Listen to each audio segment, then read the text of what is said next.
What are your objections to aid?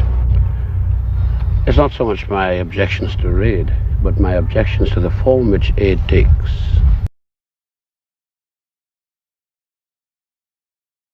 U.S. aid can help small countries, but it can also come with conditions, expectations, leverage, and trade-offs.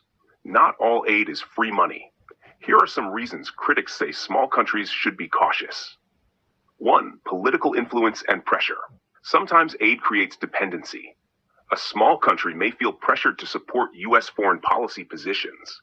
Examples can include pressure to vote a certain way in the United Nations, support U.S. military or diplomatic goals, align with American geopolitical interests. Critics argue, if you depend on aid, you may lose some freedom to say no. 2. Economic conditions. Aid packages may come tied to economic reforms. Countries may be encouraged or required to privatize state industries, open markets to foreign companies, reduce tariffs or trade barriers, change banking, labor, or tax policies.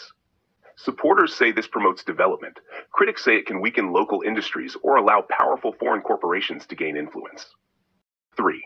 Military access or security agreements. Some aid relationships involve security cooperation. In exchange for aid, a country might allow military training programs, permit military bases or access agreements, buy U.S. weapon systems, cooperate on intelligence or regional security issues. For a small nation, critics worry this can pull them into larger power struggles. 4. Debt and dependency concerns. While some U.S. aid is grants, other international assistance involves loans or long-term financial arrangements. If a country becomes too dependent on outside money, domestic institutions may weaken, leaders may delay building self-sufficient economies, budgets become vulnerable if aid is cut. When aid stops, countries can face major shocks. 5. Domestic sovereignty questions. Critics argue countries may give up pieces of policy independence, economic control, strategic neutrality, negotiating leverage. In short, the donor may gain influence over national decisions. Normally, the countries giving aid insist on your using up practically all of the aid which they give in purchase of their goods and services.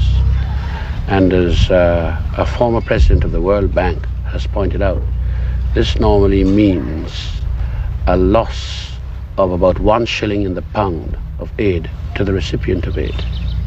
Some of the donors or lenders of money for your seawall project, notably Britain, do allow a proportion, I think it's 40% of the money they give you, to be spent locally, don't they? Well, that was in the case of the British. They have not been as bad as the others. But the other objection, of course, is that they prefer to identify the projects in which you'll spend aid rather than giving what we want, which is program aid for an entire development program. It sometimes appears that within the poor countries of the world, that a sort of rhetoric is used, particularly in addressing large audiences, with slogans that aid is exploitation, that aid is raid, and so forth, which must rather discourage the donor nations. Well, in my case, it's not idle rhetoric. It arises from a study of our facts. And that is why we have placed greater emphasis on national self-reliance. Because in my view, aid can never build a country. It dehumanizes the individuals and makes them lose confidence in themselves. Well, if aid can't bridge the gap between the rich world and the poor world, what can the poor countries do to bridge the gap? As I see it, there are 2 principal things to be done, at least, or possibly 3. 1, there must be a greater self-reliance and involvement of the people in the case of each of the poor nations. 2, there must be a more concerted and definitive attempt to increase the flow of trade between developing countries. And thirdly, the developing countries ought to have a rather uniform policy so that when there are resources in their countries which the rich countries want, the rich countries will be made to pay for them fairly and adequately. Do you think the poor countries can achieve these rearrangements? Well, I think if they don't achieve it, they'll perish. Do you believe that there's no altruism in aid? Very little, if any. You don't think that the taxpayers who contribute and that the governments who persuade them to contribute are doing so out of a spirit of trying to help? Maybe the taxpayers, but certainly not the governments. But incidentally, I don't quarrel about this. We live in a materialist world. Prime Minister, this year you took over a large Canadian-owned bauxite company in this country.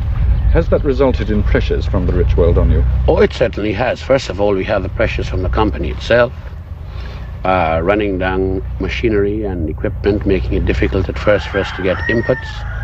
And then the United States representative on the World Bank opposed a World Bank loan to us for the sea defenses. And there have been all sorts of pressures. We negotiated a loan with the United States recently, and then suddenly they said they'll have to reconsider the matter for another 7 months or thereabouts. Why did you take over the company? Because it is my conviction, my government's policy, and my people's belief that Guyana and all other countries like Guyana ought to own and control their natural resources. These resources in bauxite, which are some of the richest in the world, in quality and in quantity, have been exploited by outsiders, and we have got the minimal benefits. And we proposed to the company that we took over the majority holdings.